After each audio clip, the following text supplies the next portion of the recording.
नमस्कार बंधुगण एबे जहाँ खबर 18 जाए झड़ वर्षा संपूर्ण खबर जानिबा पाई भिडियोटी को शेष पर्यंत देखंतु। एमिति ब्रेकिंग न्यूज जानिबा पाई भिडियोटी को लाइक करी चैनल को सब्सक्राइब करी रखंतु। दक्षिण पश्चिम मौसुमी वायु शुक्रवार ओडिशा रे प्रवेश करिबा परे पागरे सामान्य परिवर्तन होईछि। वर्तमान मौसुमी वायु पारादीप और बारिपदा देई गति करुछि। ଏହା ଆଗକୁ ବଢ଼ିବା ପାଇଁ ପାଗ ଅନୁକୂଳ ଥିବାରୁ ଆସନ୍ତା 2 ରୁ 3 ଦିନ ମଧ୍ୟରେ ଓଡ଼ିଶାର ଆଉ କିଛି ଅଂଶକୁ ମୌସୁମୀ ଛୁଇଁବା ସହ ବର୍ଷା ହେବ ବୋଲି ଆଞ୍ଚଳିକ ପାଣିପାଗ କେନ୍ଦ୍ର ପକ୍ଷରୁ ସୂଚନା ଦିଆଯାଇଛି। ଜୁନ୍ 18 ପର୍ଯ୍ୟନ୍ତ ରାଜ୍ୟରେ ବର୍ଷା ହେବାକୁ ଥିବା ବେଳେ ରବିବାର ରାଜ୍ୟର କେତେକ ଅଞ୍ଚଳରେ ଗରମ ଓ ଗୁରୁମୁଳି ଅନୁଭୂତ ହେବ।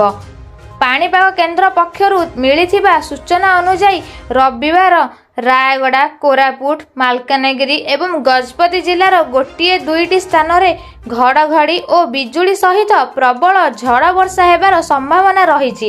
ଏହି ଜିଲ୍ଲାଗୁଡ଼ିକୁ କେନ୍ଦ୍ର ପକ୍ଷରୁ ଅରେଞ୍ଜ ୱାର୍ଣ୍ଣିଂ ଜାରି କରାଯାଇଛି। ସେହିପରି ମଧ୍ୟମ ଧରଣର ଝଡ଼ ପାଇଁ ବାଲେଶ୍ୱର, ଭଦ୍ରକ, ଯାଜପୁର, କେନ୍ଦ୍ରାପଡ଼ା, ଜଗତସିଂହପୁର, କଟକ, ସୁନ୍ଦରଗଡ଼, ଝାରସୁଗୁଡ଼ା, ବରଗଡ଼, ସମ୍ବଲପୁର, ଦେଓଗଡ଼, ଅନୁଗୁଳ, ଢେଙ୍କାନାଳ, କେନ୍ଦୁଝର, ମୟୂରଭଞ୍ଜ, ବୌଦ୍ଧ, ନୂଆପଡ଼ା, ବଲାଙ୍ଗୀର, କଳାହାଣ୍ଡି, କନ୍ଧମାଳ, ନବରଙ୍ଗପୁର, ଗଞ୍ଜାମ, ପୁରୀ, ଖୋର୍ଦ୍ଧା ଏବଂ ନୟାଗଡ଼ ଜିଲ୍ଲାକୁ ୟେଲୋ ୱାର୍ଣ୍ଣିଂ ଜାରି ହୋଇଛି। ଅପରପକ୍ଷେ ଭଦ୍ରକ, ବାଲେଶ୍ୱର, ଯାଜପୁର, କେନ୍ଦ୍ରାପଡ଼ା, ଜଗତସିଂହପୁର, କଟକ, ଗଜପତି, ଗଞ୍ଜାମ, ପୁରୀ, ଖୋର୍ଦ୍ଧା ଏବଂ ନୟାଗଡ଼ ଜିଲ୍ଲାକୁ ଗରମ ଓ ଗୁରୁମୁଳି ନେଇ ୟେଲୋ ୱାର୍ଣ୍ଣିଂ ଜାରି କରାଯାଇଛି।